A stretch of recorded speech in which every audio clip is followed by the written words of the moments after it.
Bonjour mesdames, messieurs. Le REPAD, en partenariat avec Peace Tech Lab, a initié une campagne de sensibilisation contre l'extrémisme violent. C'est dans ce sens qu'il a été fait recours à notre modeste personne pour animer le thème et les différentes étapes de l'extrémisme violent. Mais bien avant, permettez quelques précisions sur les concepts de l'extrémisme et de violent. L'extrémisme veut dire qui est au bout, qui est au bout, à l'extrémité. C'est un comportement donc qu'on exprime ouvertement, c'est ce que cela veut dire. Maintenant, à ajouter l'expression violent, à lui seul, le terme extrémisme pourrait signifier aussi la violence. Maintenant, quand on ajoute aussi l'expression violent, c'est vraiment un degré de violence extrême, et de violence inouïe si vous voulez. Comme vous le savez, la plupart des pays africains sont confrontés à l'extrémisme violent. Et en effet, quelles sont les différentes étapes de l'extrémisme violent? Le premier aspect, d'abord, tient lieu à la psychologie de la personne, à ses comportements. Une personne peut se retrouver dans une situation de fragilité liée au contexte social, économique, politique et qui se trouve du coup exposée à épouser ce qu'on appelle toute idée extrémiste, toute idée de violence. Et pour cela, donc sa situation personnelle, elle est assez déterminante.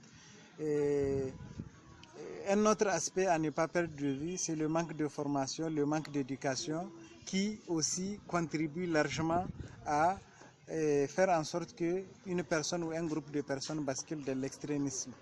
Et dans un contexte purement africain ou nigérien, le chômage aussi pourrait contribuer à ce que le manque d'activité généré par le manque d'emploi pourrait trouver une occupation à des jeunes, des milliers sinon, qui pourraient se retrouver facilement, étant donné que il y a une sorte d'économie de conflit, d'économie d'extrémisme violent qui génère des retombées pour des jeunes.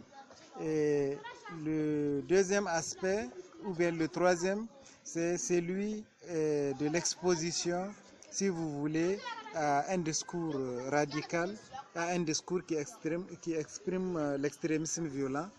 Et quand vous avez un leader politique, un leader religieux ou bien un leader d'opinion qui est très violent, cela pourrait avoir des répercussions au niveau des jeunes, au niveau des autres citoyens qui vont le prendre comme une référence, qui vont prendre sa pensée, ses réflexions comme des références et qui légitiment leur passage, si vous voulez, à des actes de violence, à des actes qui expriment l'extrémisme. La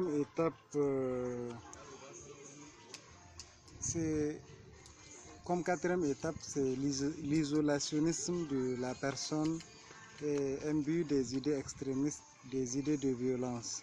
Et pendant cette étape, la personne est recluse, si vous voulez, de toutes les activités sociales, plus ou moins, et en ce sens qu'elle est prête à passer à la phase ultime, qui serait, si vous voulez, la concrétisation de son idéologie, de sa pensée, de ce qu'elle pense comme mode de vie social, politique, religieux adéquat. Et lors de cette phase, vous allez voir qu'il y a ce qu'on appelle des actes de violence qui sont planifiés, qui sont exécutés dans la plus grande, si vous voulez, dans le plus grand secret. Et c'est durant cette phase qu'il faudrait un suivi des personnes qui manifestent ce genre de situation. Et la cinquième phase, c'est celle, si vous voulez, du passage à la violence comme mode exécutoire de l'extrémisme violent. Et en tout état de cause, comme perspective, vous savez, la communication joue un rôle assez important. C'est dans ce sens que nous préconisons une approche fondée sur la sensibilisation des acteurs politiques et religieux qui pourraient tenir des propos qui manifestent l'extrémisme violent. Donc, en ce sens, il est souhaitable qu'ils ne manifestent pas des idées qui expriment le rejet, la haine, le refus de l'autre, de toute idée politique, de tout acte religieux qui n'est pas conforme aux leurs, afin qu'on ait une société harmonieuse où c'est plutôt par la raison qu'il faudrait convaincre et non par des actes de violence. Donc, chers membres de la plateforme, je vous remercie pour vos éventuelles interventions, vos éventuelles contributions et questions afin d'approfondir par le biais des échanges cette thématique. Je vous remercie.